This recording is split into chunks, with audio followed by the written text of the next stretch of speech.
അലിയുദാൻ പറയുമായിരുന്നു, ദുന്യാവ് നിങ്ങൾ നിന്ന് പിന്മാറിപ്പോയിക്കൊണ്ടിരിക്കുന്നു, ആഖിറം നിങ്ങളിലേക്ക് ഇങ്ങനെ മുന്നിട്ട് വന്നുകൊണ്ടിരിക്കുന്നു. ദുന്യാവ് നമ്മളിങ്ങനെ പിന്തിരിഞ്ഞ് പോവാണ്, ആഖിറം നമ്മിലേക്ക് അങ്ങനെ വന്നുകൊണ്ടിരിക്കുകയാണ്. വലിക്കുല്ലി മിൻഹുമാ ബനൂൻ, ആ രണ്ടിനുമുണ്ട് ചില സന്താനങ്ങൾ. ദുന്യാവിൻ്റെ മക്കളുണ്ട്, ആഖിറത്തിൻ്റെ മക്കളുമുണ്ട്.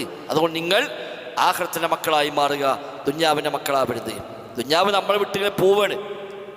ഓരോ ദിവസം മുന്നോട്ട് പോകും തോറും ദുന്യാവെന്നുള്ള നമ്മുടെ അകൽച്ച, ദൂരം കൂടി കൂടി ആഖിറത്തിലേക്ക് അടുക്കണല്ലോ. ഓരോ ദിവസം കഴിയുമ്പോഴും ആഖിറത്തിലേക്ക് അടുത്തു, ദുന്യാവ് നമ്മളിങ്ങനെ അകന്നു. ആയുസ് അവസാനിക്കല്ലേ. അതാണ് ഓരോ ദിവസം പോകുമ്പോഴും ദുന്യാവുമായി നമ്മുടെ ദൂരം കൂടി കൂടി കൂടി വരുന്നു.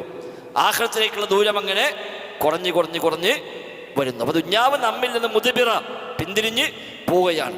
ആഖിറമാകട്ടെ മുഖബില, നമ്മിലേക്ക് മുന്നിട്ട് വരികയാണ്. അപ്പം മുന്നിട്ട് വരുന്ന ഒന്നിനെ സ്നേഹിക്കാതിരിക്കുകയും നമ്മിൽ നിന്ന് പിന്തിരിഞ്ഞ് പോകുന്നതിനെ സ്നേഹിക്കുകയും ചെയ്യുക എന്നുള്ളത് ബുദ്ധിയല്ല.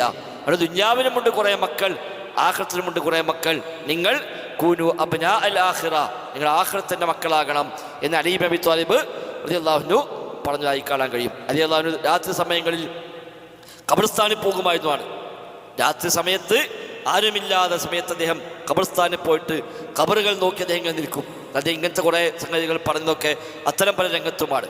ഇമാം ഖുർത്തുബിയുടെ അത്തദിക്റ ബി ഹവാദിൽ മൗത്ത് വൽ ആഖിറ എന്ന കിതാബിലൊക്കെ ധാരാളമായി അലിയുദാൻ ഇത്തരം വാചകങ്ങൾ അദ്ദേഹം എടുത്ത് കൊടുക്കുന്നുണ്ട്. ഖബർസ്ഥാനിൽ ചെന്ന് അദ്ദേഹം നോക്കി ഇങ്ങനെ നിൽക്കും. അദ്ദേഹം ഇങ്ങനെ പറയും, ഖബറാളികളെ, എന്താ നിങ്ങളെ വർത്തമാനങ്ങൾ നിങ്ങൾ പറയൂ, നിങ്ങളെ വർത്തമാനങ്ങൾ നിങ്ങൾ പറയൂ എന്ന് അദ്ദേഹം ഇങ്ങനെ സ്വയം അദ്ദേഹം പറയും.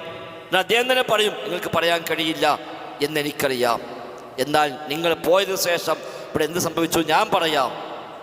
അദ്ദേഹം സ്വയം, നിങ്ങൾ പോയതിനു ശേഷം നിങ്ങളെ വീടുകളൊക്കെ മറ്റു പലരും താമസമാക്കി, നിങ്ങളെ ഭാര്യമാരെ മറ്റു പലരും വിവാഹം ചെയ്തു, നിങ്ങളെ സ്വത്തുക്കളെല്ലാം മറ്റു പലരുടേതുമായി മാറി. അദ്ദേഹം പറയും, അലി, നിൻ്റെയും അവസ്ഥ ഇന്നല്ലെങ്കിൽ നാളെ ഇത് തന്നെയാണല്ലോ എന്ന് പറഞ്ഞ് അദ്ദേഹം ഓർത്തുകൊണ്ട് കരഞ്ഞ് അദ്ദേഹം ഇവിടുന്ന് തിരിച്ചു പോരുമായിരുന്നു എന്ന് കാണാൻ പറ്റും. അപ്പോൾ അതാണ് ദുന്യാവിൻ്റെ അവസ്ഥ. നമ്മളിന്നാണ് മരിച്ചാൽ കുറച്ച് ദിവസമൊക്കെ മക്കൾക്ക് മറ്റൊക്കെ ഓർമ്മ ഉണ്ടാവും. കുറച്ച് കഴിയുമ്പോഴേക്ക് നമ്മളെ ഭാര്യമാരൊക്കെ വേറെ ആരെങ്കിലൊക്കെ കല്യാണം കഴിക്കാൻ പറ്റിയൊക്കെ ആലോചനകൾ വരും. നമ്മുടെ സ്വത്തൊക്കെ ഓഹരി വെച്ച് അത് പലരുടെയും പേരിലേക്ക് മാറും.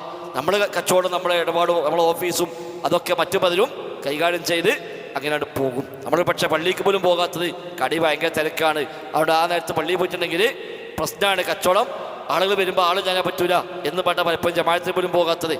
ദീനിയായ പലരും പോകാൻ തടസ്സം നമ്മുടെ കടകളാണ്.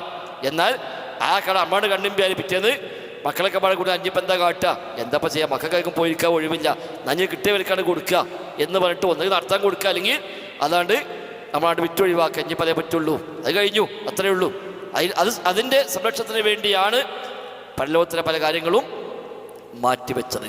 അപ്പോൾ ദുന്യാവിൻ്റെ മക്കളല്ല, ആഖിറത്തിൻ്റെ മക്കളാണ് ആവേണ്ടത്.